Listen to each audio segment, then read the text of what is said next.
Terima kasih Bapak dan Ibu yang saya hormati. Mudah-mudahan ini walaupun sudah agak siang begitu ya, tapi masih bisa menyimak dan masih bisa berkonsentrasi untuk mengikuti konferensi perpustakaan digital ini. Saya dari Pusat Dokumentasi dan Informasi Ilmiah LIPI. Lembaga kami adalah perpustakaan khusus Research Library yang lembaga induknya adalah dari lembaga ilmiah, lembaga LIPI ya, Ilmu Pengetahuan Indonesia. Kami di LIPI, staf-staf yang ada di PDII khususnya melakukan beberapa kajian. Jadi di sini paper ini kami tulis bersama.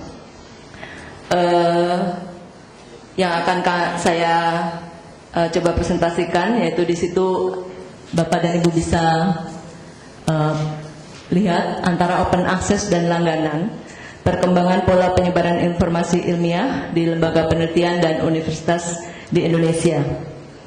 Kalau tadi Pak Ato sudah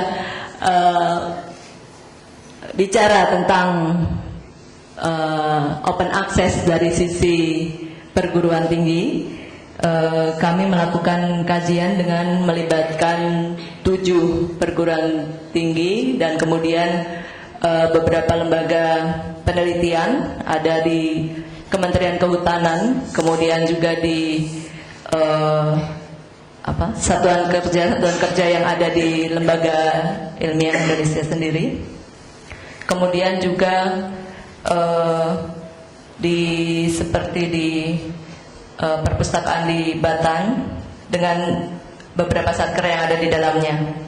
Dari situ kami melihat bahwa sebelumnya saya memberikan definisi operasional untuk open access yang kami gunakan di sini, yaitu adalah ketersediaan informasi ilmiah, ya, khususnya kami bicara tentang jurnal ilmiah di web yang dapat diakses secara gratis, full text ya, baik oleh individu maupun lembaga, yang tanpa harus membayar, seperti itu.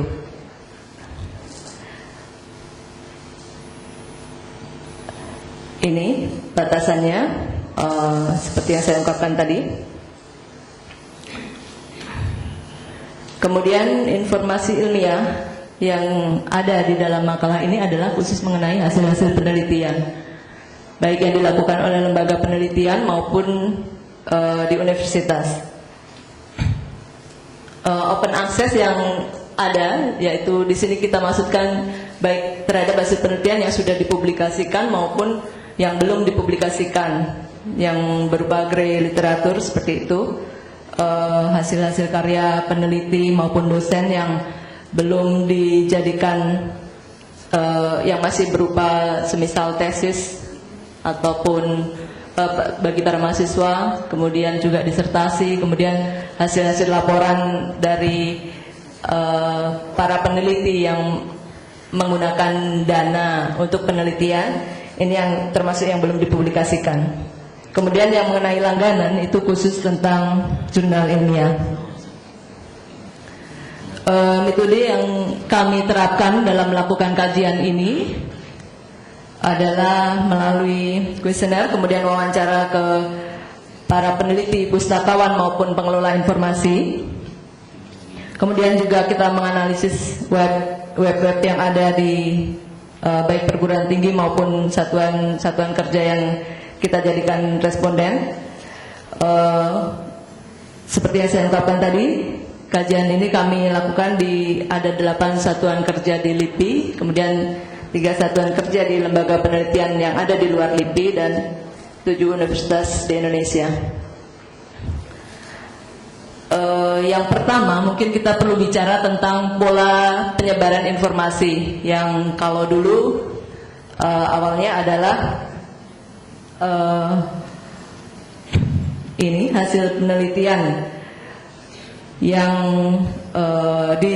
dihasilkan dari masing-masing perpustakaan di hasil penelitian di lembaga penelitian maupun di universitas itu biasanya ada di perpustakaan satuan kerja. Jadi hanya untuk internal pegawai saja. Semisal kita berikan contoh, ada di Batan itu satu pusat teknologi limbah radioaktif yang di situ ada perpustakaan di satkernya atau di satuan kerjanya itu, yang hanya digunakan untuk kepentingan internal pegawai peneliti yang ada di situ, sehingga bisa disimpulkan bahwa diseminasi ke masyarakat luas itu masih sedikit seperti itu. Kemudian bagaimana dengan pola diseminasi dari perpustakaan yang ada di satuan kerja tadi, sehingga bisa terbuka untuk umum. Jadi mereka juga mempunyai perpustakaan pusat yang disebut pusat di sini, misalkan seperti yang saya ungkapkan tadi, misalkan di Lembaga Penelitian Teknologi Nuklir tadi, di situ ada pusat perpustakaan pusat informasi nuklir. Di situ terbuka untuk umum, tapi memang berdasarkan kajian kami, tidak semua hasil penelitian itu diserahkan ke perpustakaan pusat tadi, ya, pusat dalam arti perpustakaan lembaga itu, ya, di badan itu. Ini bisa disimpulkan kembali bahwa diseminasi ke masyarakat luas itu masih cukup kurang, begitu ya. Kemudian bagaimana dengan pola diseminasi informasi ilmiah di universitas? Hasil penelitian yang dihasilkan dari para sivitas akademis yang ada di universitas itu, karena perpustakaan itu banyak sekali, ya, seperti kita misalkan di Gajah Mada begitu, ada 62 satuan yang mengurusi perpustakaan, ya, baik mungkin di jurusan, program studi, di fakultas, kemudian juga di LPPM-nya sendiri. Jadi itu mungkin terbuka untuk umum, tapi pengunjung di luar itu masih sedikit. Diseminasinya itu lebih kepada mahasiswa untuk kepentingan akademis seperti itu. Kemudian bagaimana dengan perpustakaan pusat atau universitas? Itu terbuka untuk umum. Kemudian di beberapa universitas itu ditemui case yang tidak semua hasil penelitian itu dikelola oleh perpustakaan pusat.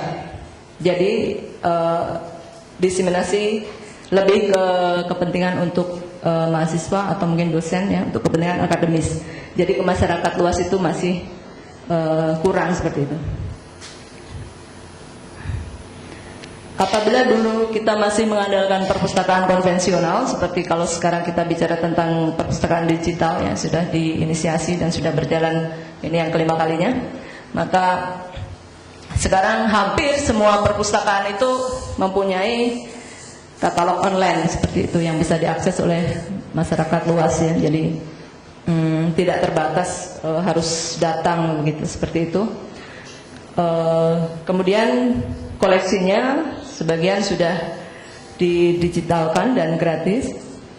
Kemudian di era sekarang ini kita banyak, hampir semua lembaga itu membangun banyak, ya, repositori. Walaupun mungkin tidak semua itu bisa diunduh gitu dalam bentuk teks lengkap. Sebagian seperti yang saya sebutkan tadi masih berupa grade literatur, ya. Kemudian di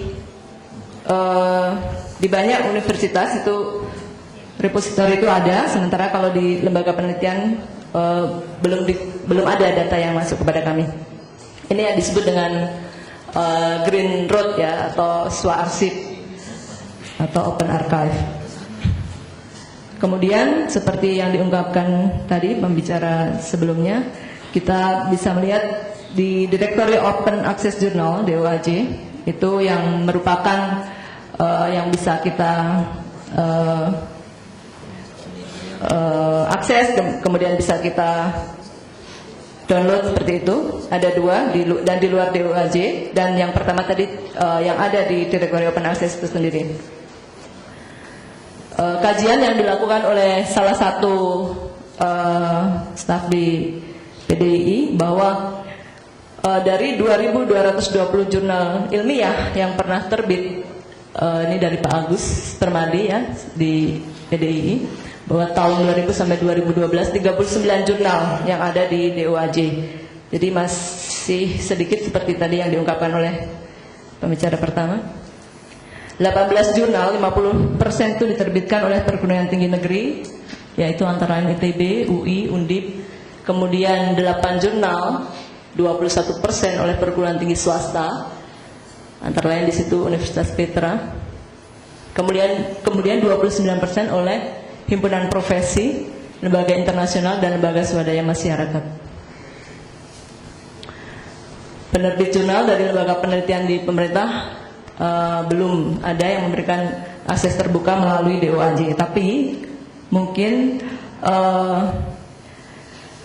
mereka menerbitkan jurnal ilmiahnya dengan melalui web masing-masing, seperti yang ada di Pusat Penelitian Informatika LIPI melalui jurnal Incom, bisa diakses di situ, ada URL-nya. Kemudian kami mengembangkan database ISJD seperti yang tadi sudah diungkapkan, bahwa ada 80.000 artikel yang tersedia di situ, dan ya 38.000 diantaranya bisa diakses full text. Ini yang memunculkan mungkin peluang, ya, peluang model bisnis jurnal ilmiah di Indonesia. Sebagian besar jurnal ilmiah di Indonesia dengan model bisnis langganan itu lebih banyak daripada melalui open access. Sementara kalau kita ketahui bahwa dana penelitian itu tentunya dari negara, begitu ya. Jadi alangkah eloknya begitu apabila hasil publikasi itu ya terbuka, gratis, bisa didapat gratis. Kemudian ada terkait dengan perankingan itu Webometrik, bahwa lembaga ingin membuka mungkin semua publikasi, namun banyak jurnal itu yang sudah mempunyai pelanggan tetap. Ini kami dapatkan juga data di universitas seperti ini. Jadi kajian berikutnya untuk pendanaan jurnal dari langganan ke open access itu mungkin diperlukan. Kebutuhan informasi ilmiah, ya seperti kita tahu bahwa pasti jumlah mahasiswa semakin meningkat, kemudian kesadaran masyarakat untuk menggunakan informasi ilmiah itu juga pasti semakin meningkat. Kemudian banyak tadi yang melalui langgan cetak itu masih banyak. Sementara berikutnya kalau kita bicara database jurnal internasional tuh biaya langgannya sangat besar. Maka dengan diseminasi informasi ilmiah yang seperti ini dalam bentuk open access itu sangat besar peluangnya untuk dikembangkan. Tujuannya tentu untuk semakin luas dan berkualitasnya penyebaran informasi. Ini bisa dikembangkan seperti ini yang kami lakukan mungkin di ISJD seperti yang tadi sudah diungkapkan, gratis, pendanaan dan pengelolaan bisa dilakukan apabila bisa dilakukan oleh komunitas juga atau lembaga pemerintah. Kemudian database jurnal ilmiah Indonesia maupun seperti ini indeks sitiran yang untuk mengetahui sitasi. Baik. Dari uraian tadi saya bisa menyimpulkan bahwa seperti ini pola penyebaran informasi ilmiah di lembaga penelitian itu sudah berubah ya, dari melalui perpustakaan ke website. Kemudian banyak juga lembaga dan universitas yang mengembangkan sarana open access dan menerbitkan jurnal open access seperti tadi disebutkan dengan adanya OJS tadi. Kita bisa semakin banyak berkembang. Kemudian itu juga indikasi bahwa kesadaran pentingnya membuka akses secara gratis pada masyarakat luas itu sudah sangat besar. Tapi berdasarkan kajian tadi bisa diketahui bahwa jurnal ilmiah Indonesia itu masih lebih banyak model langganan dibandingkan open access. Kemudian peluang mengembangkan yang terakhir model diseminasi informasi ilmiah, model open access maupun berbayar itu sangat penting untuk dikembangkan, sehingga seperti yang kita ungkapkan tadi bahwa penyebaran informasi itu bisa lebih menjangkau ke seluruh masyarakat, jadi tidak untuk kepentingan yang berupa akademis begitu ya, tapi bisa mungkin ke pendidikan, kesehatan, dan masyarakat yang lebih luas. Seperti itu yang bisa kami paparkan. Terima kasih atas perhatiannya. Selamat siang. Terima kasih Ibu Danang Sayu, presentasi yang sangat